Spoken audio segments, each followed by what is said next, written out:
কলকাতায় না আসার জন্য সরাসরি মমতা বন্দ্যোপাধ্যায়কেই দায়ী করেছেন বুকার পুরস্কার জয়ী লেখক সালমান রুশদি।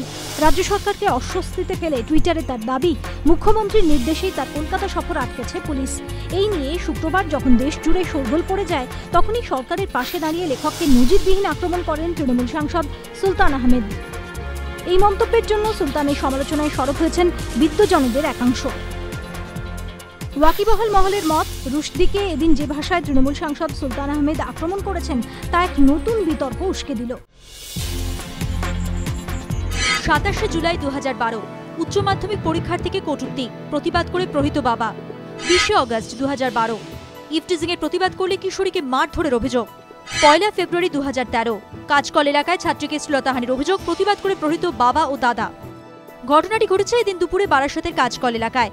একাদশ শ্রেণীর ওই ছাত্রীর অভিযোগ, দুপুরে স্কুল থেকে ফেরার সময় কাজকল এলাকায় কয়েকজন মত্ত যুবক তাঁকে দেখে কটূক্তি করে, হাত ধরে টানাটানি করা হয় বলে অভিযোগ। কোনো ক্রমে বাড়ির লোককে খবর দেন ছাত্রীটি। বাড়ির লোকজন এসে প্রতিবাদ করলে অভিযোগ, ইট দিয়ে দুষ্কৃতীরা আঘাত করে ছাত্রীর বাবা ও দাদাকে। ছাত্রীর বাবাকে ভর্তি করা হয়েছে বারাসাত হাসপাতালে। এক দুষ্কৃতীকে গ্রেফতার করেছে পুলিশ, বাকিরা পলাতক।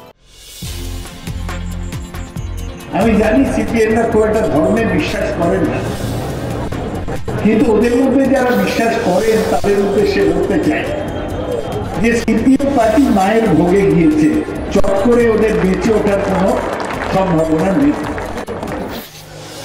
বিষয় অধ্যাপক তৃণমূল সাংসদের এই ভাষা ঘিরে সমালোচনার ঝড় উঠেছিল বিভিন্ন মহলে। রাজনৈতিক পর্যবেক্ষকদের একাংশ বিশ্বাস করে বলেছিলেন, সৌগতর কাছে এই ভাষা তাঁরা আশা করেন না। বিদ্বজনদের একাংশ কটাক্ষ করেছিলেন, রাজনীতির ঊর্ধ্বে উঠে কলেজ পরিচালন সমিতির শীর্ষে থাকা আরাবুলের শিক্ষাগত যোগ্যতা নিয়ে প্রশ্ন তোলাটা সৌগতকে মানায়, কিন্তু এই ভাষায় আক্রমণ নয়। তবে যাকে ঘিরে এত সমালোচনার ঝড়, সেই সৌগত রায় কিন্তু মন্তব্য থেকে পিছু হটতে নারাজ। উল্টা শুক্রবার অভিধানের মার প্যাচে ভর করে নিজের সেই মন্তব্যে ব্যাখ্যাও দিতে শোনা গেল তাঁকে। মন্তব্যের সমালোচনার জন্য সংবাদ মাধ্যমকেও নিশানা করতে ছাড়েননি তৃণমূল সাংসদ।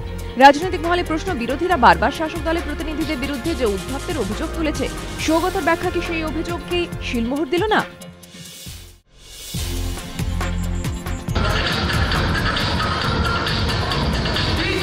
স্কুলে বিয়েবাড়ি, অনুষ্ঠানে মত্ত যুবকদের তাণ্ডব, প্রশ্নের মুখে স্কুল কর্তৃপক্ষ।